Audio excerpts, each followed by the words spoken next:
why all yoga teachers are annoying.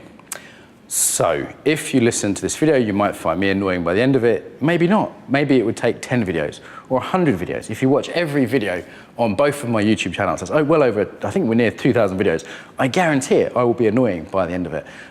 Why? It's a very interesting question. I first noticed this when I was listening to podcasts. So I tend to binge listen podcasts. I find a podcast I like. I recommend one called The Embodiment Podcast.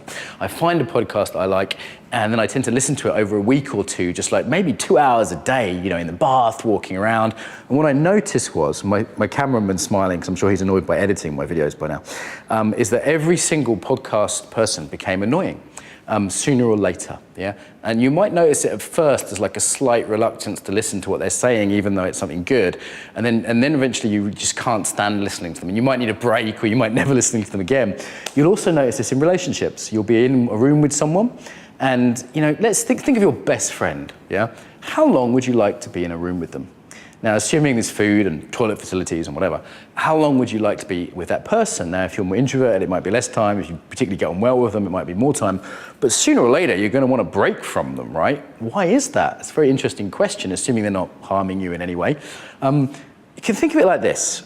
There's a perfect embodiment where everybody's kind of, you know, absolutely at the center, you'll be at an absolute center point, and you're responding completely appropriately to reality based on that. So you're not responding from historical patterns, samskaras, I believe they're called in yoga.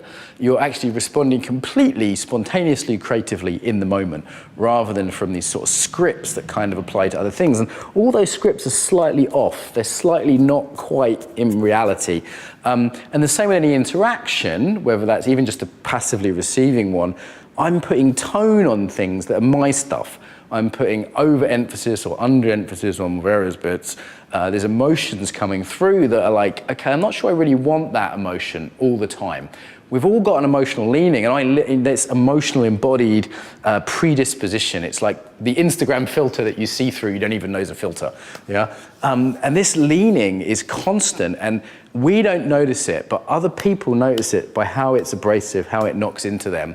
And as a yoga teacher, this is really important, because it's not just that over time you will annoy people, though you will, you know, everyone will get tired of you eventually.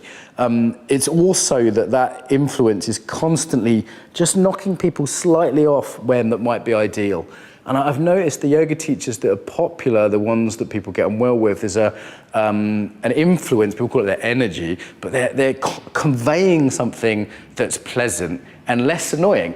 They're less off this central point. They're more conveying something pleasant which people want to be around. And I've never had anyone teach this. It's very interesting. People teach like posture and ethics and anatomy, and that's all good stuff. But in a way, almost the most important thing, I think, if people will come to your classes or not, will be this non-verbal, subtle influence.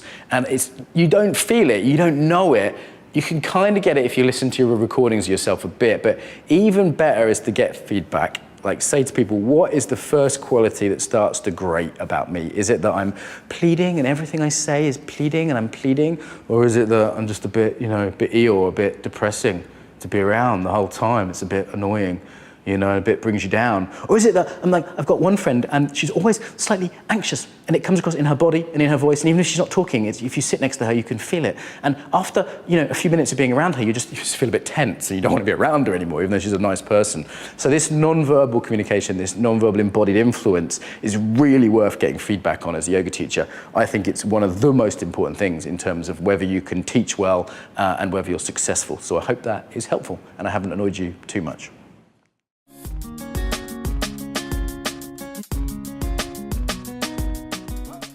So I hope you enjoyed that video. If you did, you can subscribe to the channel, hit the bell. More importantly, however, get the newsletter. So the newsletter you do, is that right? In the box here? Okay. So why you would want the newsletter? So you hear about the best videos, so you actually ask me questions, you can reply to the newsletter, I'll reply. You can hear about events, teacher trainings, other things that are happening, and stay in touch more reliably. So newsletter there.